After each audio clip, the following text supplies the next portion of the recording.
السلام عليكم ورحمة الله تعالى وبركاته. كل نفس ذائقة الموت.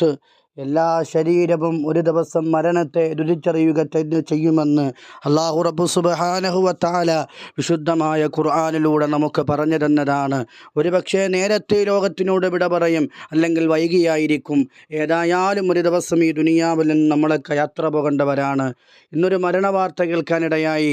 YMA സലാം സാഹിബിൻ്റെ പ്രിയപ്പെട്ട പൊന്നുമകൾ ഫാത്തിമ ഇന്നുണ്ടായ വാഹനാപകടത്തിൽ ഈ ലോകത്തിനോട് വിട പറഞ്ഞ് യാത്രയായിരിക്കുകയാണ്. നാലിച്ചോക്കൊക്കെ അല്ലാഹു സുബ്ഹാനഹു വ തആല ആ സഹോദരൻ അല്ലാഹു സബർ നൽകി പ്രദാനം ചെയ്യുമാറാകട്ടെ. അദ്ദേഹം ഇപ്പോൾ ജയിലിലാണ്. വല്ലാത്തൊരവസ്ഥയാണ് ആ കുടുംബത്തിൽ ഇപ്പോൾ നേരിട്ടുകൊണ്ടിരിക്കുന്നത്. എൻ്റെ പ്രിയപ്പെട്ട സഹോദരങ്ങളെ ഒന്ന് ആലോചിച്ചോക്കൊക്കെ എത്രയോ സ്വപ്നം കണ്ട പൊന്നുമോള്. ആ പൊന്നുമോളുടെ ഓരോ വീഡിയോ കാണുമ്പോഴും ഞാനിപ്പോൾ ചിന്തിക്കാറുണ്ട്, പടച്ചവൻ അദ്ദേഹം പൊന്നുമോൾ ഡോക്ടറാകാൻ ആഗ്രഹിച്ച പൊന്നുമോളാണ്. അല്ലാഹു തആല പടച്ചവൻ സ്വർഗത്തിൽ ഈ ദുനിയാവിൽ കിട്ടിയതിനേക്കാൾ വലിയ സൗഭാഗ്യങ്ങളും സന്തോഷങ്ങളും അല്ലാഹു സുബ്ഹാനഹു വ തആല സ്വർഗത്തിൽ ആ പൊന്നുമോക്ക് നൽകി അനുഗ്രഹിക്കുമാറാകട്ടെ. അല്ലാഹു സുബ്ഹാനഹു വ തആല ഷഹീദിൻ്റെ കൂലി ആ പൊന്നുമോക്ക് അല്ലാഹു തആല കൊടുത്ത് അനുഗ്രഹിക്കട്ടെ. ആ മകളുടെ വേർപാടിൽ വേദനിക്കുന്ന പ്രിയപ്പെട്ട കുടുംബാദികളുണ്ട്, ബന്ധുമിത്രാദികളുണ്ട്. അല്ലാഹു സുബ്ഹാനഹു വ തആല അവർക്കൊക്കെ സബർ നൽകി, അല്ലാഹു സമാധാനം നൽകി. അല്ലാഹു തആല അവർക്ക് ഇനിയുള്ള ജീവിതത്തിൽ ഒരു പക്ഷേ നമുക്കറിയാം ഒരുപാട് പരീക്ഷണങ്ങൾ ആ കുടുംബം ഈ ഒരു സമയത്ത് നേരിടേണ്ടി വന്നിട്ടുണ്ട്. അല്ലാഹു തആല അതൊക്കെ അർഹമായ പ്രതിഫലം നൽകട്ടെ. സഹോദരങ്ങളെ, അതുകൊണ്ട് മരണമെന്ന് പറഞ്ഞാൽ ഒരിക്കലും നമുക്ക് പിടിച്ചു നിർത്താൻ കഴിയുന്നതല്ല. അള്ളാഹുവിൻ്റെ ഖളാ ആണ്, അള്ളാഹുവിൻ്റെ വിധിയാണ്. നമ്മൾ ക്ഷമിച്ചേ പറ്റൂ. എന്തൊക്കെ പറഞ്ഞാലും ഒരു ദിവസം നമ്മളും പോകേണ്ടവരാണ്. പിന്നെ നമുക്ക് ചെയ്യാൻ കഴിയുന്നത് അവർക്കൊക്കെ വേണ്ടി ദുആ ചെയ്യണം, ഒരുങ്ങിയിരിക്കണം. സഹോദരങ്ങളെ, എന്നാണ് വെള്ളത്തുണിയിൽ പൊതിയുന്നതെന്ന് നമുക്കറിയില്ല. എപ്പോൾ മരിച്ചാലും ഈമാനോടുകൂടി, ഇഖ്ലാസോടുകൂടി, തഖ്വയോടുകൂടി സ്വർഗം കണ്ടു മരിക്കുന്ന യഥാർത്ഥ മുഅ്മിനീങ്ങളുടെ കൂട്ടത്തിൽ അല്ലാഹു നമ്മളെല്ലാവരെയും ഉൾപ്പെടുത്തുമാറാകട്ടെ. യഥാർത്ഥത്തിൽ ആ പൊന്നുമോളുടെ മരണ വാർത്ത കേട്ടപ്പോൾ വല്ലാത്ത വിഷമം തോന്നി. കാരണം ഒരുപാട് ജീവിതങ്ങൾ കണ്ട അദ്ദേഹത്തിന് ആ പൊന്നുമോളുടെയൊക്കെ വല്ലാത്ത ആ ഒരു സ്പീച്ച് കേൾക്കുമ്പോൾ, ആ ഒരു മോട്ടിവേഷൻ സ്പീച്ച് കേൾക്കുമ്പോൾ വല്ലാത്ത മനസ്സിനത് കേൾക്കുമ്പോൾ സങ്കടം തോന്നുന്നുണ്ട് അല്പമൊക്കെ. ആ പ്രസംഗം ഒന്ന് കേട്ടു നോക്കൂ സഹോദരങ്ങളെ. നമുക്കൊരു വല്ലാത്ത പോസിറ്റീവ് എനർജി തരുന്ന ഒരു പ്രഭാഷണമാണ്. അല്ലാഹു തആല ആ പൊന്നുമോക്ക് അല്ലാഹു സ്വർഗം നൽകട്ടെ.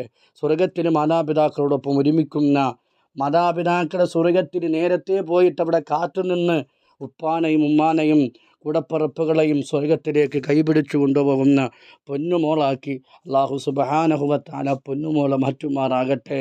അതുകൊണ്ട് സഹോദര, നമ്മളൊക്കെ ഒരു ദിവസം മരിക്കേണ്ടവരാണെന്നുള്ള ചിന്ത എപ്പോഴും നമുക്കുണ്ടാവണം. അങ്ങനെ ചിന്ത ഉണ്ടാകുമ്പോഴാണ് നമുക്കെൻ്റെ പ്രിയപ്പെട്ടവർ അള്ളാഹുവിലേക്ക് അടുക്കാൻ കഴിയുക. എല്ലാവരും ആ പൊന്നുമോക്ക് വേണ്ടി ദുആ ചെയ്യുക. നമുക്കറിയാം വെള്ളിയാഴ്ച രാവാണ്. എൻ്റെ പ്രിയപ്പെട്ടവരെ, അല്ലാഹു സുബ്ഹാനഹു വ തആല നല്ല മരണമാണ് കൊടുത്തത്. അതുകൊണ്ട് എല്ലാവരും ആ പോക്ക് വേണ്ടി ദുആ ചെയ്യുക. അല്ലാഹു ആ പൊന്നുമോയുടെ പാപങ്ങളൊക്കെ പുറത്തു കൊടുത്ത് മഗ്ഫിറത്തും റഹ്മത്തും നൽകി അനുഗ്രഹിക്കട്ടെ. വെന്റിലേറ്ററിൽ കയറ്റി. ഡോക്ടേഴ്സ് പറഞ്ഞു വെറും 0.5%. ഞങ്ങൾക്കൊന്നും ചെയ്യാനില്ല, നിങ്ങൾ ദൈവത്തിനോട് പ്രാർത്ഥിച്ചോ എന്ന് പറഞ്ഞു. ഡോക്ടേഴ്സൊക്കെ കരയാണ്. ഒരുപാട് കാലമായിട്ട് എൻ്റെ ഉമ്മ ട്രീറ്റ്മെൻറ്റിലാണ്. അപ്പോൾ ഡോക്ടേഴ്സൊക്കെ എൻ്റെ ഉമ്മാൻ്റെ അടുത്ത് പറഞ്ഞു, ഞങ്ങളുടെ അടുത്ത് പറഞ്ഞു, ആൾക്ക് ബോധമില്ല, 4 ദിവസം അയാൾ കോമയിലാണ് കിടക്കുന്നത്, ഇനി വലിയൊരു എക്സ്പെക്റ്റേഷൻ ഒന്നുമില്ല, നിങ്ങൾ പ്രാർത്ഥിച്ചോ എന്ന് പറഞ്ഞു. നമ്മൾ മുസ്ലിം ആചാരപ്രകാരം നമ്മൾ യാസീനോ അല്ലെങ്കിൽ കലിമ ചൊല്ലിക്കൊടുക്കുകയൊക്കെ ചെയ്യും. അങ്ങനത്തെ അന്ത്യകർമ്മങ്ങളൊക്കെ ചെയ്യാൻ തുടങ്ങി. ആ സമയത്ത് ഒരു ഡോക്ടർ വന്നു. ഡോക്ടർ ഗീത, അറിയുന്നുണ്ടാവും, മിംസിലെ സീനിയർ ഗൈനക്കോളജിസ്റ്റ് ആണ്. ഡോക്ടർ പെട്ടെന്ന് വന്നിട്ട് ബാബയുടെ അടുത്ത് പറഞ്ഞു, നമുക്കൊരു സർജറി ചെയ്ത് നോക്കാം, എന്താവുന്ന നമുക്ക് പറയാൻ പറ്റൂല, പക്ഷെ നമുക്ക് ചെയ്തു നോക്കാം. കൺസെന്റ് ലെറ്റർ എന്ന് പറയുന്നൊരു സാധനം ഉണ്ട്. ഈ ഒരു പെർമിഷൻ ലെറ്റർ ഇല്ലാതെ നമുക്കൊരു സർജറി ചെയ്യാൻ പറ്റൂല. ആ ഒരു ഡോക്ടർ കൺസെന്റ് ലെറ്റർ പോലും ഇല്ലാണ്ട് എൻ്റെ ഉമ്മാനെ പെട്ടെന്ന് ഇതിലേക്ക് മാറ്റി. ചെറിയൊരു ഹോപ്പ് ഉണ്ട്, പക്ഷെ ഞങ്ങൾക്കൊന്നും പറയാൻ പറ്റില്ല. ഒന്നെങ്കിൽ ആള് നമുക്ക് തിരിച്ചു കിട്ടും, ഇല്ലെങ്കിൽ ഒന്നും ഉണ്ടാവില്ല, അവിടെ വെച്ച് മരണപ്പെടും. എൻ്റെ വാപ്പാപ്പ പറഞ്ഞു, നിങ്ങൾ എന്താന്ന് വെച്ചാൽ ചെയ്തോ, ഞാനൊന്നും പറയുന്നില്ല എന്ന് പറഞ്ഞു. കൺസെന്റ് ലെറ്റർ ഇല്ലാണ്ട് അത്രയും റെപ്യൂട്ടഡ് ആയിട്ടുള്ള ഒരു ഹോസ്പിറ്റലിൽ വെച്ചിട്ട് ഒരു ഡോക്ടർ എടുത്ത തീരുമാനം എൻ്റെ ഉമ്മാനെ ഇന്ന് ജീവിതത്തിലേക്ക് തിരിച്ചു കൊണ്ടുവന്നു. ഇന്ന് ഞാൻ ആഗ്രഹിക്കുമ്പോൾ ഇന്ന് എൻ്റെ പ്രാർത്ഥനയുടെ ഉള്ളിൽ എപ്പോഴും ആ ഒരു ഡോക്ടർ കടന്നു വരും, പടച്ചോനെ എനിക്ക് ഉമ്മ എന്ന് വിളിക്കാൻ, അല്ലെങ്കിൽ എൻ്റെ താഴെയുള്ള 3 പേർക്ക് ഉമ്മ എന്ന് വിളിക്കാൻ ഒരാളെ തിരിച്ചു തന്നത് ആ ഒരു ഡോക്ടറുടെ മനോധൈര്യമായിരുന്നു. പൈസക്ക് വേണ്ടി കഷ്ടപ്പെടുന്ന ഡോക്ടേഴ്സ് ഉണ്ടാവാം, പൈസ പിഴിഞ്ഞെടുക്കുന്ന ഡോക്ടേഴ്സ് ഉണ്ടാവാം. നേരത്തെ പറഞ്ഞതിൽ കോവിഡ് സമയത്ത് പേഷ്യന്റ് ഛർദ്ദിച്ചതിൽ അതിലൊരു നാണയത്തൊട്ട് തരുന്ന ഡോക്ടേഴ്സിനെ കുറിച്ച് നമ്മൾ പറഞ്ഞു. പക്ഷേ അത്രയും റെപ്യൂട്ടഡ് ആയിട്ടുള്ള ഒരു ഹോസ്പിറ്റലിൽ വെച്ചിട്ട് അവരുടെ യാതൊരു റെപ്യൂട്ടേഷനും ബാധിക്കാതെ ഒന്നും നോക്കാതെ എൻ്റെ ഉമ്മാന് തിരിച്ചു തന്നൊരു ഡോക്ടർക്ക് വേണ്ടി ഞാൻ ഇന്നും പ്രാർത്ഥിക്കാറുണ്ട്. അന്ന് ഞാൻ എടുത്ത തീരുമാനമല്ലോ, ഞാൻ ഡോക്ടറെ ആവൂ. എവിടെങ്കിലും ദുനിയാവിന്റെ ഏതെങ്കിലും ഒരു കോർണറിൽ കിടന്നിട്ട് ഒരാളെ രക്ഷിച്ചതിന്റെ പേരിൽ എനിക്ക് വേണ്ടി ഒരു പ്രാർത്ഥന കിട്ടുവാണെങ്കിൽ അതിനേക്കാൾ നല്ലതൊന്നുമില്ല. അങ്ങനെയാണ് ഡോക്ടർ എന്നുള്ള ആഗ്രഹം വെക്കുന്നത്. റിപ്പീറ്റ് ചെയ്തു. ഞാൻ നല്ല വൃത്തിക്ക് പൊട്ടി. 607 എൻ്റെ സ്കോർ. എനിക്ക് MBBS കിട്ടി. MBBS കിട്ടിയത് ഹൈദരാബാദിലാണ്. പക്ഷെ ഞാൻ പോയില്ല. കാരണം എൻ്റെ ഉമ്മ തീരെ വയ്യാണ്ട് കിടക്കുക. ഈ വയ്യാണ്ട് കിടക്കുന്ന ഉമ്മാനെ ഒഴിവാക്കിയിട്ട് പോവാന്ന് പറയുന്നത് കുറച്ച് റിസ്ക്കാ. അപ്പോൾ ഞാൻ പറഞ്ഞു, വേണ്ട ഉമ്മ, നിങ്ങൾ ഇവിടെ നിന്ന്. ഉമ്മ പറയും, പോയിക്കോ, നീ പോയിക്കോ, എനിക്ക് കുഴപ്പമൊന്നുമില്ല എന്ന് പറയും. പക്ഷെ അത്രയും ദൂരത്ത് ചിലപ്പോൾ ഒരു വർഷത്തിൽ 2-3 പ്രാവശ്യം മാത്രം വരാൻ പറ്റും. വയ്യാണ്ട് കിടക്കുന്ന ഉമ്മാനെ ഒഴിവാക്കിയിട്ട് പോവാന്ന് പറയുന്നത് കുറച്ച് റിസ്ക്കാ. ആ സമയത്ത് ഒഴിവാക്കിയിട്ടാണ് ഞാൻ ഈ ഇൻസ്റ്റിറ്റ്യൂഷനിൽ ചേർന്നത്. സത്യം പറഞ്ഞാൽ നല്ല രീതിയിൽ പോയിക്കൊണ്ടിരിക്കുന്ന കാലത്തിന്റെ ഇടയിലാണ് സെക്കൻഡ് കോവിഡ് വേവ് നിന്ന്. ഈ ഒരു സമയത്ത് കോവിഡ് എന്നെ ബാധിച്ചു. കോവിഡ് എന്നല്ല, അതിനേക്കാൾ കുറച്ച് ഡിഫറെന്റ് ആയിട്ടുള്ള ഒരു വേരിയന്റ് ആണ് എനിക്ക് കിട്ടിയത്. ഏകദേശം 7 മാസത്തോളം അസുഖം ഓരോ അവയവത്തിനെയും ബാധിച്ചുകൊണ്ടിരുന്നു. ഇന്റേണൽ ബ്ലീഡിങ് വന്നു. എൻ്റെ ഇടയിൽ കോവിഡ് ഒരുപാട് രീതിയിൽ എന്നെ എഫക്ട് ചെയ്തു. കിടന്ന് പഠിക്കാൻ തുടങ്ങി. അന്നും എൻ്റെ കൂടെ നിന്ന് കുറച്ച് ആൾക്കാരുണ്ട്. അതിൽപ്പെട്ടൊരു മനുഷ്യനാണ് നേരത്തെ നിങ്ങളോട് സംസാരിച്ചത്. ഞാൻ നിർത്തി എൻ്റെ വീട്ടിലേക്ക് പോവാന്ന് പറഞ്ഞപ്പോ, പറ്റൂല, നീ ഇവിടെ നിന്നോ, നിന്നെ ഞാൻ പഠിപ്പിച്ചോളാം, നീ ഒരു വീടെടുത്ത് ഇവിടെ നിൽക്ക്, നിനക്ക് പഠിക്കാനുള്ള പാഷൻ നിന്റെ ഉള്ളിൽ ഉള്ളിടത്തോളം കാലം നിന്നെ ഞാൻ പഠിപ്പിച്ചോളാം എന്നും പറഞ്ഞിട്ടുള്ള ഒരു മനുഷ്യനാണ് ഇപ്പൊ എന്നോട് സംസാരിച്ചത്. ആ ഒരു മനുഷ്യൻ എന്നെ സത്യം പറഞ്ഞാൽ 5 പൈസ പോലും ഫീസ് അടക്കാണ്ടാണ് ഞാൻ പഠിക്കുന്നത്. പക്ഷെ ആ മനുഷ്യൻ പറഞ്ഞു, ഇല്ലടാ, നിന്നെ ഞാൻ പഠിപ്പിച്ചോളാം. അവിടെ കുത്തിയിരുത്തി പഠിപ്പിച്ചു. കഞ്ഞി വരെയൊക്കെ ഒരു തന്നിട്ടുണ്ട് ആ മനുഷ്യൻ. എനിക്ക് പഠിച്ചു. പക്ഷേ എക്സാം ഹാളിൽ കയറാൻ പോകുമ്പോൾ അന്ന് എനിക്ക് കിട്ടിയ മാർക്ക് ഞാൻ പറയാം. എക്സാം ഹാളിൽ ബയോളജിയിൽ എനിക്ക് ഫുൾ മാർക്കാ. കെമിസ്ട്രി വെറും 2 ഞാൻ അറ്റൻഡ് ചെയ്തില്ല, ബാക്കി ഫുൾ മാർക്കാ. ഫിസിക്സ് എത്തിയപ്പോഴേക്ക് എനിക്ക് തല കറങ്ങി.